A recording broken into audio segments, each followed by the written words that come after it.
everyone. This is Ayla and Amir from Envision, and welcome to our series of interviews back to business action. Just as before, we are bringing you hands-on solutions for these especially challenging times, Corona times. Today with us is a brilliant and practical woman, Greta Kesa. Is it Kesa pronounced? Yes, Greta. Yes.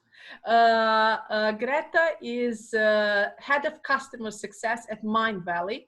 And those of you who know us know that we are closely following Vishen Lakhiani and his work, and Mindvalley for us and from our perspective is definitely one of the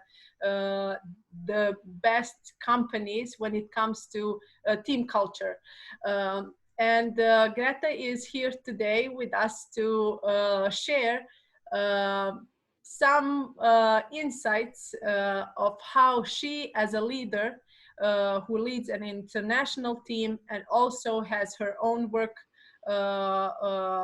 aside, how did she welcome this Corona time, and how is she handling it, and of course some practical tips for you. Welcome, Greta. It's a special pleasure to welcome. Thank you. To have you here. As we commented a bit before, at some point of your life you moved to Malaysia and started working for Mindvalley. So I believe that every person who does that and moves to your home country, which is Lithuania, moves like miles away to a completely unknown country such as Malaysia with a different culture, and starts working in a company, it definitely has to be with a special reason, right? Yeah. So how was it for you? I mean, I believe that is one of the the questions that would really benefit to our viewers who are listening and seeing you, just to get you a bit more. Yeah, so generally I can start with the fact that I've known about Mindvalley from an organization called ISEC that I was part of, and I always thought of this company as something that is very, very cool but not realistic to achieve, like Wow. Like it would be working at Google or something like this. So I thought, okay, these things happen, but not to me. And I was going through my ISEC times. I was very active in that organization, and somehow I forgot about it. But then one of my colleagues from ISEC went to Mindvalley. Another one went, and then the third one went.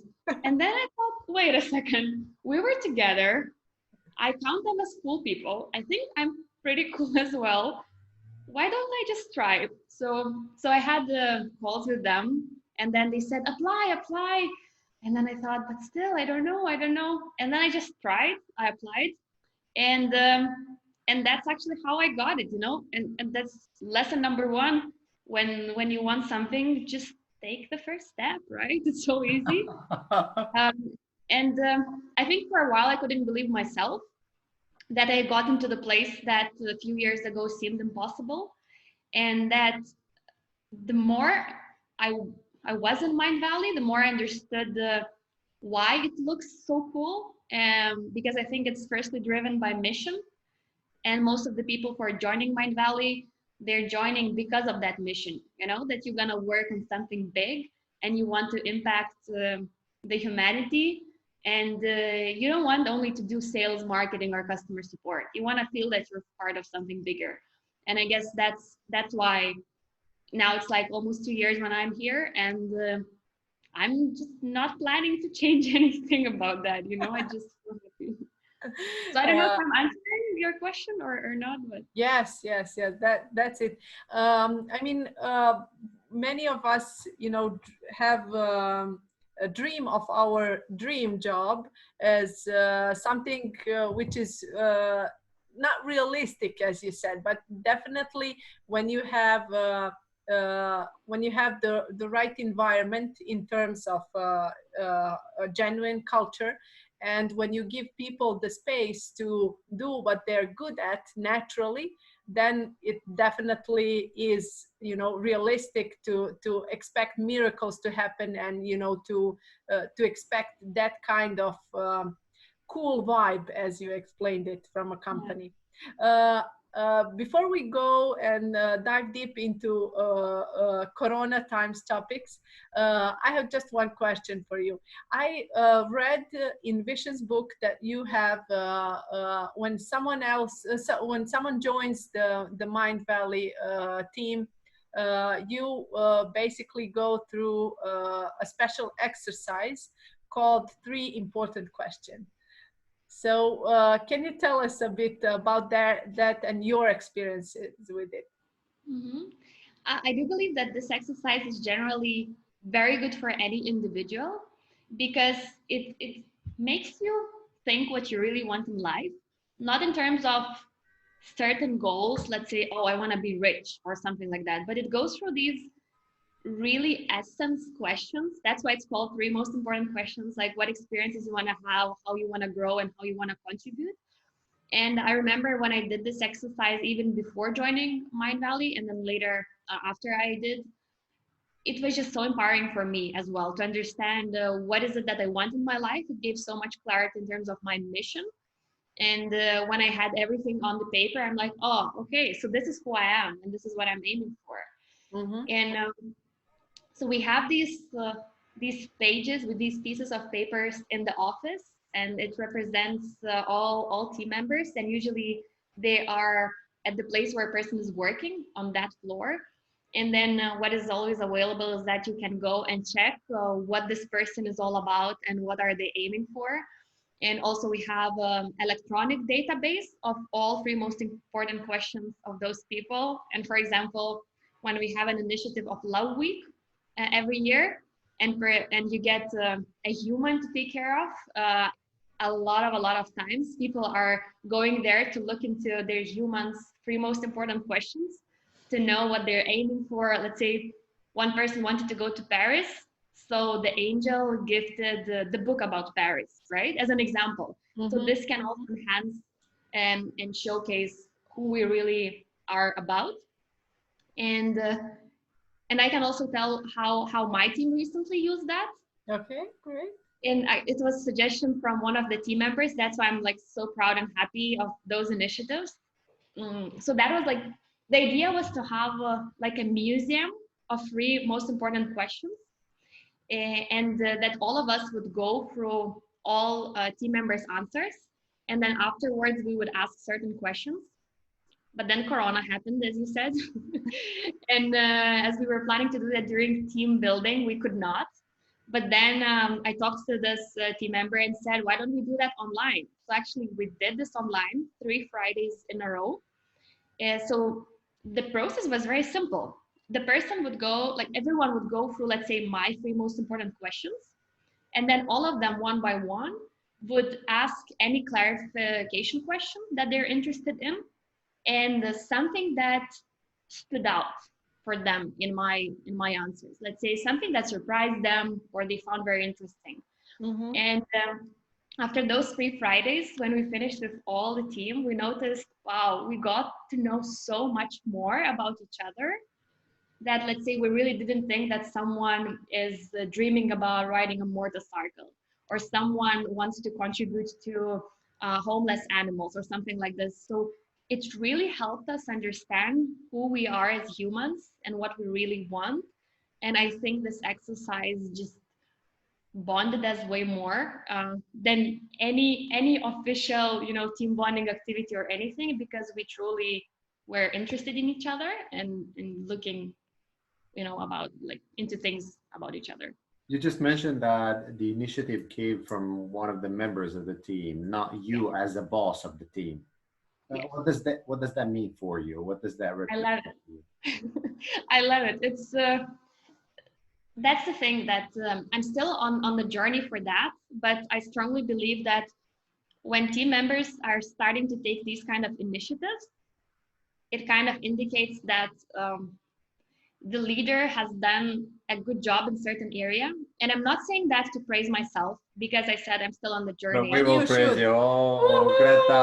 Woo. As we have a 2-year-old and we do this like, Yeah.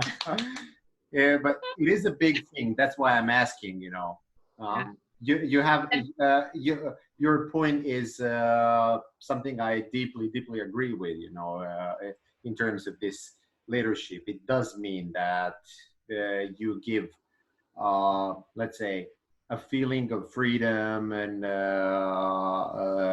let's say somehow the space for employees or your let's say teammates to actually I don't know, Contribute. to have the courage to say something without being like without fearing that it's going to be taken as I don't know, a problem or something stupid, God forbid, or I don't know, something like that. So it's like that means that the environment of let's say open sharing is created, which is very important.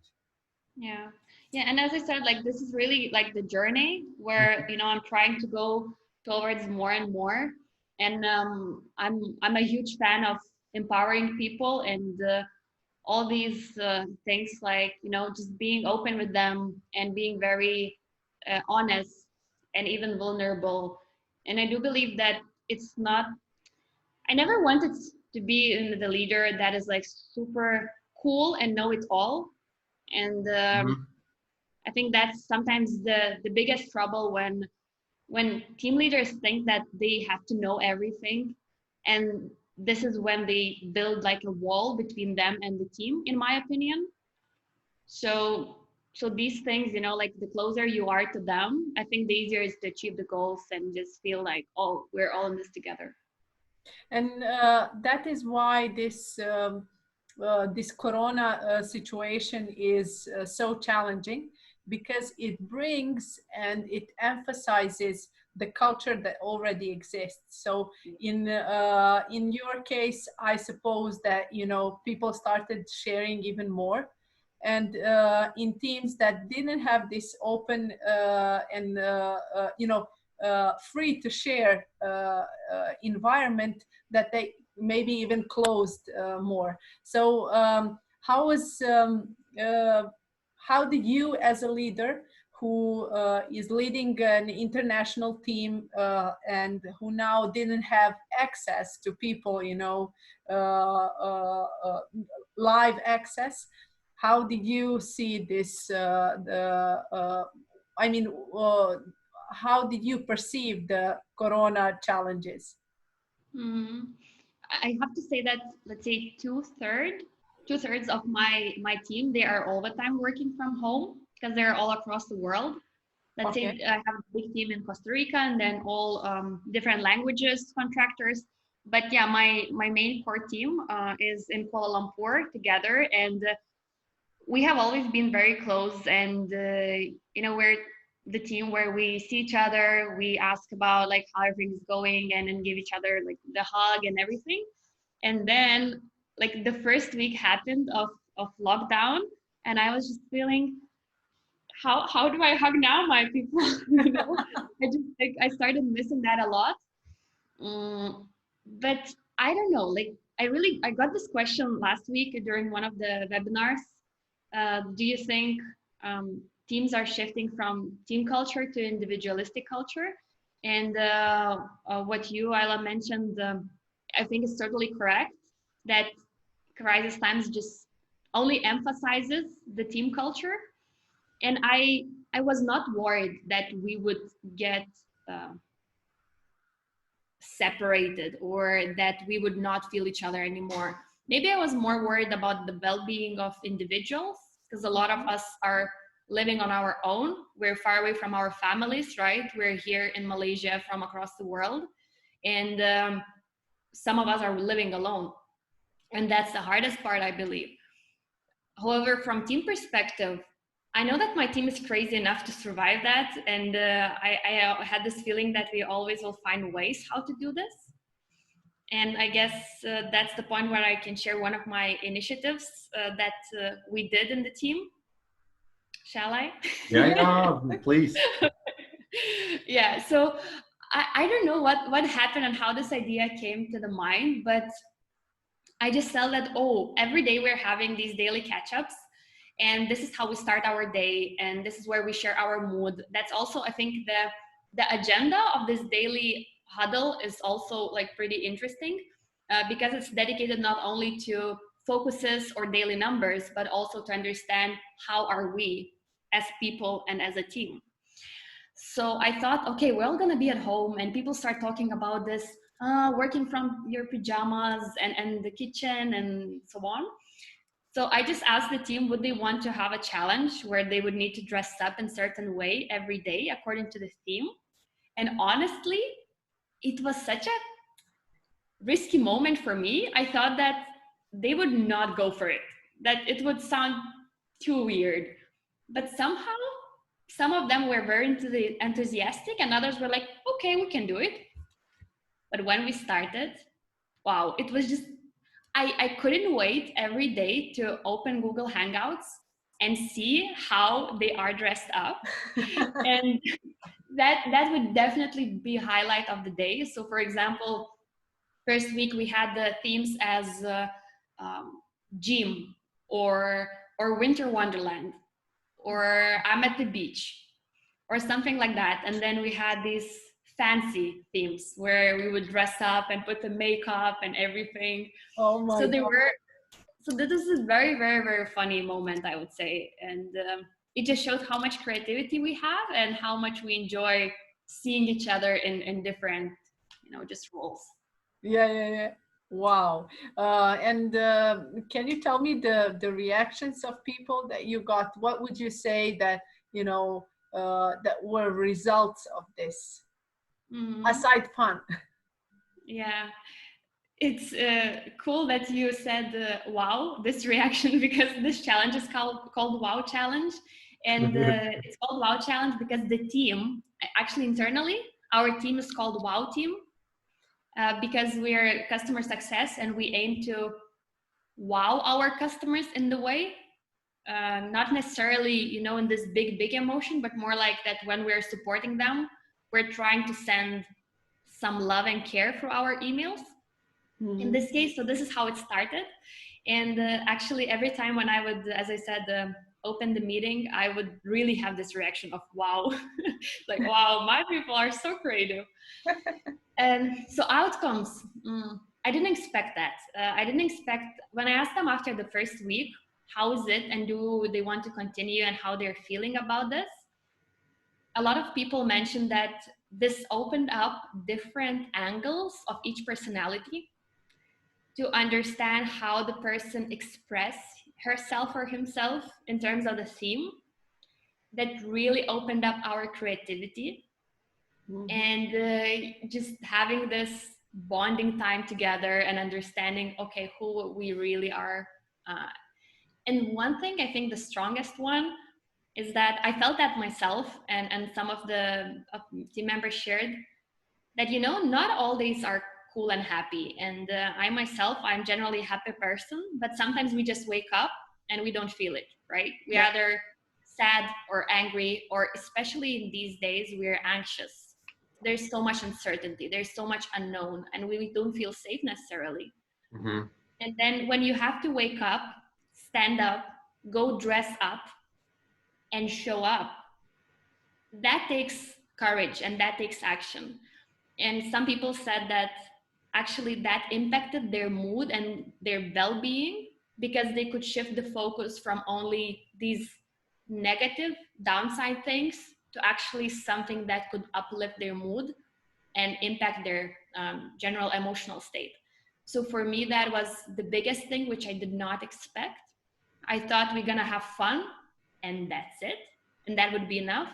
But that touched me deeply when people said that it really impacted their well-being. Wow. I mean, Amir and I, we focus on things that work. And in every situation, there is definitely something that works. And I strongly believe that even in these challenging times, no matter how challenging it is, to find that something that works, it's still possible. So what did it work or continue to work when it comes to your job? I mean, you mentioned that you are your job is to wow the clients, right? So you know, what worked in that perspective? I guess I'm just now thinking from which perspective to tackle that, whether from like functional customer support perspective or more from leadership. But which one do you want? All three. All three. So I guess from customer support perspective, the biggest challenge actually, because not everything is unicorns and rainbows. I'm not even trying to lie about that. The biggest challenge was the increased number of inquiries and increased interest of people who are new to Mindvalley. We still are facing this. That means that the whole team needed to think of ways how to be more efficient, because you know, in these uncertain times, we even kind of for now stopped hiring just to make sure everything is cool.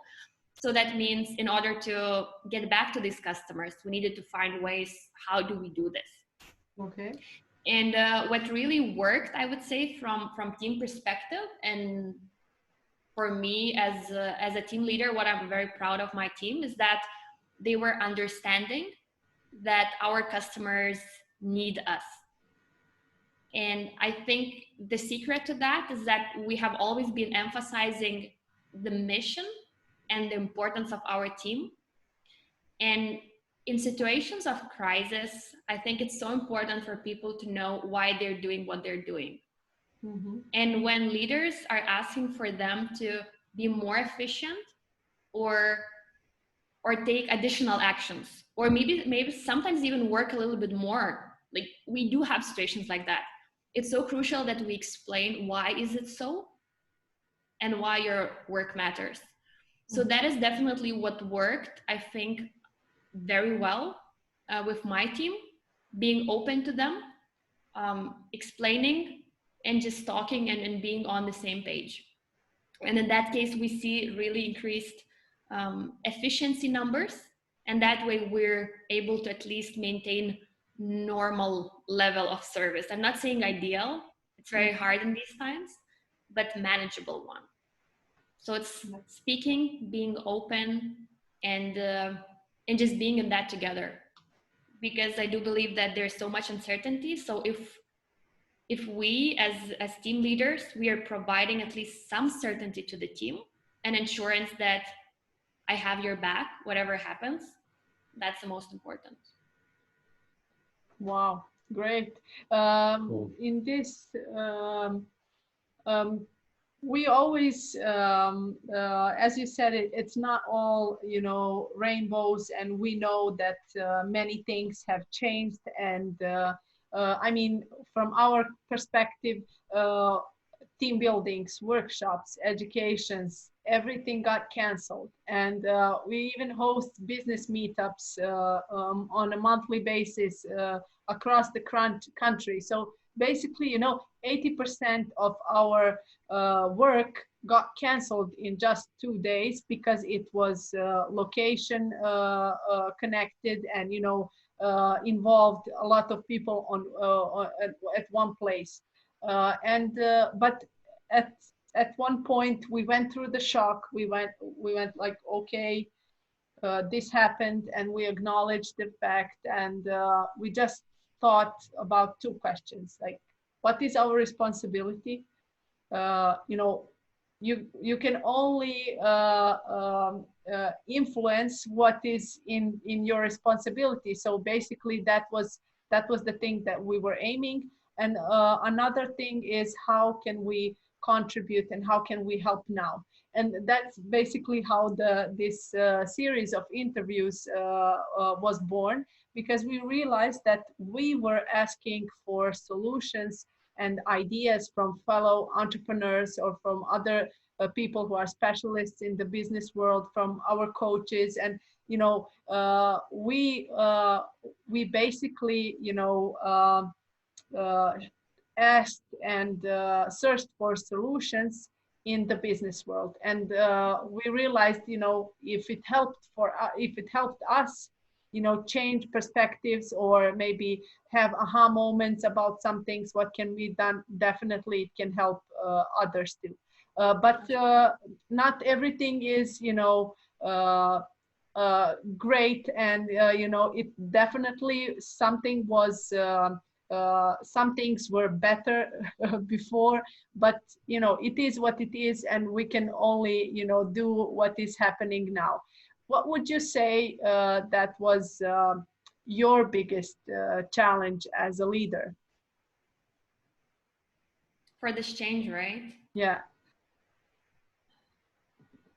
I would say not being able to always understand and feel how my team feels, not to have them close by, because all these meetings online, they're good, we can see each other, but it's very hard to go to the core of the person, or to feel, okay, so how are you really doing?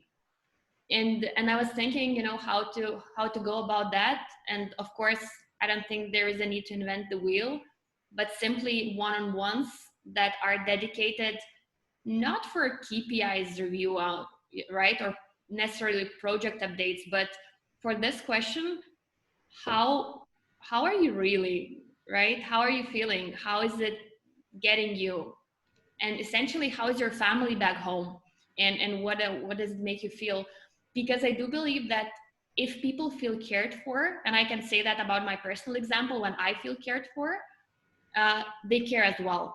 And when they feel that they're treated as human beings, that also, brings a lot of more things to their work and their attitude towards what they're doing. So that was my biggest challenge, to still feel them and still be able to support them. And not only because of being locked, but also because I needed to go through my journey as well. And I do believe that it's hard for everyone. It's hard for people that are locked with kids. At the same time, it's extremely hard for team leaders who are carrying responsibility for whatever they're doing, for department results, and for their people. And this is where you need to match all. I noticed that in first weeks, I was trying to be this happy, cool Greta, like always, and do everything so that everyone feels happy. And at the end of the week, I felt something is off. And I realized that I was not filling my own cup first. And I don't think that's about selfishness, but simply my strong belief and experience is that if you don't take care of yourself first, you can't take care of others at all. Yeah. So that was my another challenge, where I needed to say, okay, I can't work so many hours. I can't just give all my time into meetings or answering all messages, because if I don't get rest, I can't serve Mindvalley simply. And so many of us are overachievers, especially if we love what we do, or entrepreneurs, right, guys? I bet you work a lot. Did you know even that by statistics, people who love their job and are they have a bigger how do you say it? They have a bigger risk of getting burnout, which was, in my mind, it was like, really? Can you really get the burnout if you love what you do? And I was almost there a few times. And that's the thing, that, we think that, oh, we need to mobilize ourselves to do more for the company, for the well-being, for the world. Yes, that's true. But we firstly need to take care of our emotional state, because otherwise it can be very risky.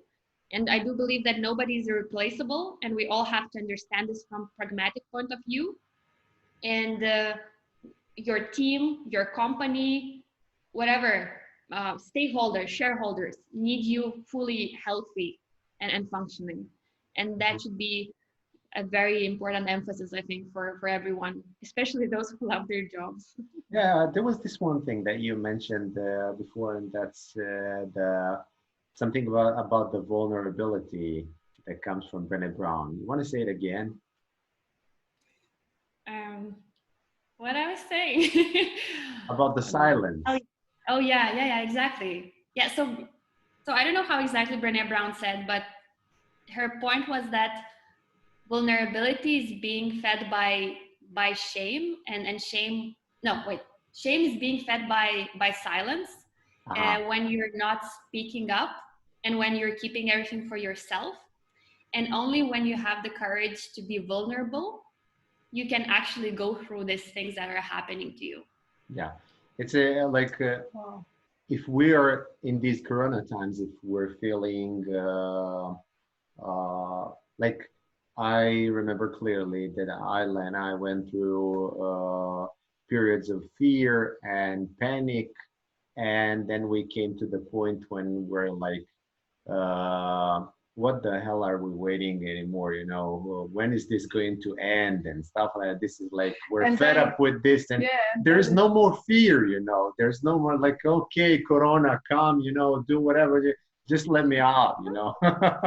And then there was like, oh, we need to help people, you know, especially when you see like on LinkedIn or something like that, like people were sharing, yeah, remote work is cool, you know, nothing's really changed. And, you know, when we realized that so many things were just being overlooked, people don't know, many people don't know how to handle their emotions, you know, how to shift their emotional state and so on. And, you know, for us, it was like, oh, yeah, we need to help. And then we started, you know, writing posts and, you know, doing stuff. And then we had the same thing, just as you explained, you know, we realized, okay, but still we need to, you know, take care of us too, you know, so yeah. But would you say that it's easier to be silent when we're not around each other, but when we're on a call or something, you know, and then that's like, the reason, that might be the reason for not opening, let's say, enough, and not showing vulnerability at the times. And that's why for team leaders, it might be more challenging to, I don't know, take some action if needed. I love this question. I do believe that it is a bit easier when we are behind the screens.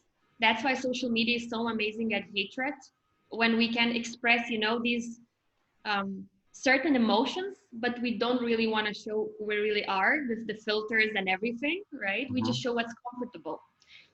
That's yes. But my probably main learning point here is that no matter if that's Corona times or not Corona times, any leader cannot expect the team to be open and vulnerable unless the leader takes the first step. Oh my God. And that's, it just doesn't work other way. And I read a lot of also posts, and I talked to some of the, you know, team leaders for the, I don't know, for the past few years, when they say, oh, my team is not opening up, my team is not sharing, my team is afraid of failures. But then are you as a team leader telling where you know, made a mistake, where actually you didn't do your best? And do you create this space, this safe space for them to express that? So for example, a few hours ago, I had my weekly team meeting, which we start with sharing two things: the victory of the week and failure of the week. And that's just what we do. And it's so simple. But what I told them today, that it's not that you did something wrong and that's bad, or I don't want you to share about the result, the outcome, but what did you specifically do? What was not working well? And I'm saying that as well for myself. And sometimes I feel shame, of course, right? I need to admit that I'm not the perfect one. But when I do that, I see that reaction of them, and they're also opening up. And this is how we're building trust. It's not that certain initiatives or games or these forced things would bring the team together. I think these are these small moments where you feel I belong and I'm safe to share. This is what makes the team. Yeah. Wow. It Wow. is, No. it is amazing. Yeah. It is amazing whenever we, it's like when we organize any of the team building activities, let's say, but I mean, our team buildings are always with purpose, with the part of the learning and aha moments. So it's like playful, but everyone takes a point and learns something about themselves and something about their colleagues. But one of the top requirements that we have is that the team leader, whether it's the boss, the owner, the manager of a sector or whatever, they need to be present and they need to be there as well, and they need to do the exercises that we actually do with everyone. And it was like when we did it with one company, there was a point when they all felt failure because something very simple was not achievable at the moment. And then they started and I remember the CEO of the company was in that exact group. And then at a certain point, they started pointing fingers to him and saying that he is a mole, that he might have worked with us, you know, so he wouldn't actually, so He he's would like sabotaging. undermine, yeah. Yeah, so he's sabotaging the exercise and so on, you know, but he wasn't, you know. And they were so emotional about it, and they were accusing him, and I could actually feel the pain that he went through, you know, when that happened. And later on, everyone actually, they got to do it and everyone realized the point. But it's this vulnerability that you could actually feel the team I don't know, having mistrust at certain times, certain points, and I don't know. But then again, joining forces and achieving the thing together. This is like so not only powerful, but this is like a must. If a leader is not doing something, you know, it's not, there's nothing you can do with the team. I mean, there are small things you can do with the team, but not that much. You know, the leader needs to change or take the first step in most of the cases. And you said that so beautifully, you know, in these terms, you know, of opening up. How much more time do we have? Yeah, a few more minutes. Yeah. I love this. I don't know if you shared it on LinkedIn, but this is truly precious. Victory of the week and failure of the week. And you know, I consider myself a healed perfectionist. Like ever since I mean, since my early childhood, I always wanted to, you know, do things in a quality way and, you know, make it right. And, you know, so, and have the time for me. Yeah. Like perfect, you know, just do it properly. And once I read a quote that if you're aiming for perfect, you have nothing to learn. Mm-hmm.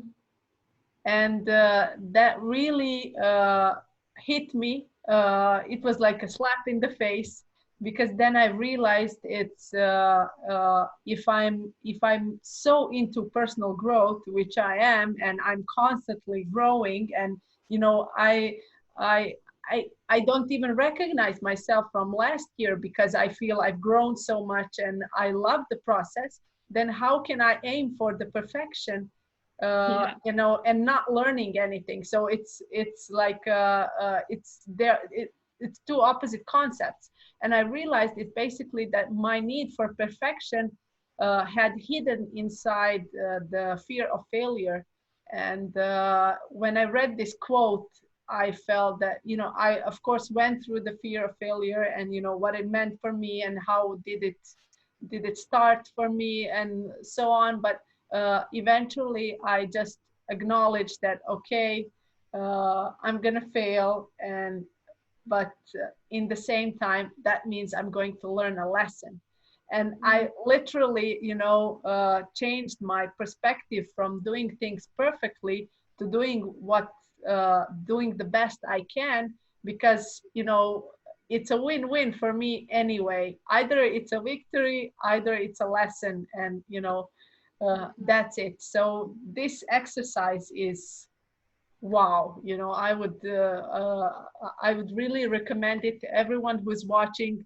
If you're a team leader, this is a gem for you.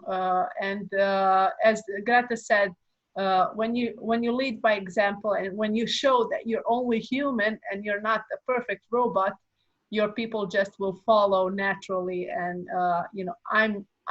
I'm sure, I can guarantee that results are gonna be even better. Yeah, and this is maybe one like last probably thing from my side, that some team leaders might think, why do we need to spend this time on soft things, right? On like the building trust, when we need so much results.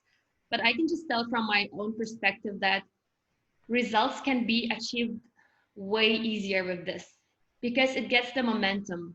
Team wants that as well. And with this, as I said, one aspect, giving them why is that important, to building them together and sharing this trust and the feeling of the team, it just goes naturally. And what I said before, when you ask them to go extra mile, you don't motivate that based on fear or some kind of, if you don't do that, this will happen. But you're just inviting them to go together through this challenge. And then it's way easier just because they feel the trust.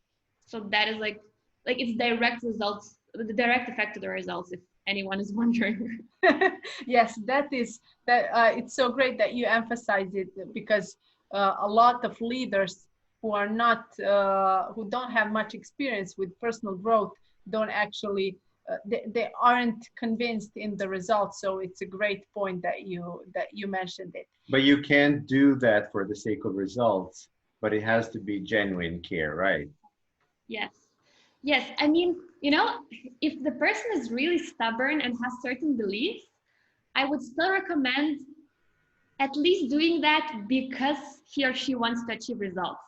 Yeah, but I do believe that when they see the real power, they would start changing as well, Okay. Even though I Okay. give a motive. But if that's your motive, start with that. Okay, great, good advice. Yeah. But the goal is actually to go to the genuine caring, not for the sake of results, but yes, it does brings better results. Definitely, yes. Totally agree. Greta, so imagine this whole thing passed, and we are back to the new normal, and you are back in your beautifully arranged feng shui office, which we are like looking forward to go to one day. And it's in our vision board. Yeah. Yes. It will happen. And so everything has passed. What are you keeping that you are doing now, and what are you losing? If you get what I mean, like what will you continue working, and what will you just say, okay, thanks a lot. Yeah, change is needed. Wow, that's a very hard question. Like, honestly, what's my first thought in my head? That I'm keeping everything. I don't know. It's not easy, the change is not easy, but I think through that change, I myself and my team evolved into certain things, and we found even certain pluses or certain communication things as focused work, or like blocking our time, etc. And honestly, I think I'm just waiting to meet them. That's it. And I don't want to throw anything away. I think this experience really showed that we are strong as a team, and that I love them tremendously, and that I miss them. And Do you that think it there'll needs, be changed people, like different changed people, if this lasts, let's say, more than 2-3 months? I don't think so. Okay. As I wrote in my recent LinkedIn post, I think it just enhances who people really are, who teams really are, what organizations really are, and that will just bring our strongest points and realness, our realness. Okay, that is a change. A change. You will have enhanced people Okay. around Yes. you. Okay, yeah. True. True. Good Uh, point. this is definitely a time when, and this is my last question, I promise, on the interview, on air. This is definitely the time when we are like focusing more on ourselves, and asking ourselves the hard questions. What are my priorities? What is my role? What is my purpose here? How am I contributing? Which people are the most important for me? How do I want to invest in relationships or whatever? And how am I taking care of my health and body? And it's that's one of the things that I really like about this time. And when it comes to me, I really asked myself, like, how am I taking care of my health and my body in terms of my eating habits? And when you are 24 hours a day, almost like when you are in the apartment, you have this need, to constantly eat something. And for me, the big question was, okay, what am I eating? And it was really good for me just to reflect on that, and I started um, I started eating healthier, just by buying specific ingredients that I put on the list that are healthy for me. And that's the thing that I changed. I started intentionally buying healthy things for me. And the second thing was that I started going more in the nature. And But that you can. yes, and Tell us. yes, that's a big plus for me. My parents live in a village, and they have like a lovely forest behind their house, and all the how do you say, Fields. yeah, the green fields. And right now it's like it's springtime for us, and people are starting to grow things, and and People living in smaller cities and villages and so on, they have better time Yeah. these in these times, than people living in big more cities like Kuala opportunities. Lumpur and so on. Mm. Yeah. And definitely it was like a wake up call for me, because I realized that me spending more time in nature, which I love, brought me so much peace and I and enjoyment. I realized that it's really good for me, and I'm hoping that it's gonna stay with me for the past for the next time. Did you have any hard questions asking yourself in these times? Oh yeah. Yeah. So a lot of questions, like, what I really want, what is my real potential here in this life? Um, why I want so many things and I'm not taking the first step. Oh my God. So many deep things you can't imagine. I think I went through such an emotional roller coaster that it's just insane. It's so intensive. Definitely. But like what you said, finding new practices or sticking to those that work, I think that's very important, how we find our inner peace, and this time to firstly reconnect with ourselves. Because one amazing quote I saw somewhere in the internet, maybe on Instagram, when we can't go outside, it's time to go inside. And that is very powerful, and that really shifted my mindset. Yeah. Cool. Yeah, Cool. Great. definitely. And this is a great moment to end this interview. unfortunately, even though we would love, to hear Greta speak for hours with her examples. And I'm sure, we didn't even tackle the Zumba class. Oh yeah, there's Zumba. Okay, we need to hear about that. Okay, I'll try to be very, very, very precise. So I got my Zumba license back in November because I had a dream of that for 2 years. I didn't know why, I just had it. And actually, I had it in my 3 most important questions. Okay. And then I was postponing, so I got the license. Then I was postponing because I need to learn so many dances to be able to lead that. And I had a lot of troubles with fear of failure, fear of rejection. Who am I to do this? Nobody will care. All these things that are stopping us. And then finally, when I decided to start my Zumba classes, firstly for Mindvalley people, Corona happened. And then I thought, it's a sign. I can't do it anymore. Then somebody said, Greta, why don't you do this online? And I'm like, why don't I do that online? So I started 4 weeks ago or 5 weeks ago. And now 4 times per week, I'm running online Zumba classes. That's actually, it's bringing me sanity, I'm exercising, I'm having fun, and I have people joining me for a Mindvalley, and then I'm doing for Europe as well. So you can join. I can send you information. I would love to. Yeah, but that's just the thing, that we think that these times will lock all possibilities, but in my case, it just opened up my new passions, I can see by the spark in your eyes that it definitely is something, something driving you inside and outside, since you are sharing it with the world. Definitely count me in on the next one. I love to dance, even though I'm a terrible dancer. And it would be like a lovely thing, for me, just to try it out and, have more workout in these times. It's never too much. I'll be cooking in the meantime. Thank you, Greta. Thank you so much. Thank you. This was so practical, and thank you for opening up. This is something that we work really hard when we work with team leaders, since this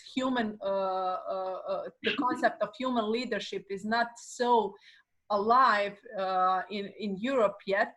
And, just hearing you talk openly about your challenges and your approach to the team and how you do it on a regular, day-to-day basis is so inspiring. I hope that we'll get to share this to as much people as we can, and that will, just take your practical tips and try to do it on their own. Thank you. Thank you for inviting me. It's really my honor. Thank you, guys. The honor is ours. So thank you everyone for watching. You can follow Greta on LinkedIn. She is so active. She manages to, lead the international team as a human, and do her own magic with her customers, and also posts regularly on LinkedIn with practical tips, and also lead a Zumba class. So if any of these things, speak to you, you can follow her or even message her if you want something, some more magic of her. Thank you very much, and stay tuned for new interviews. Bye-bye.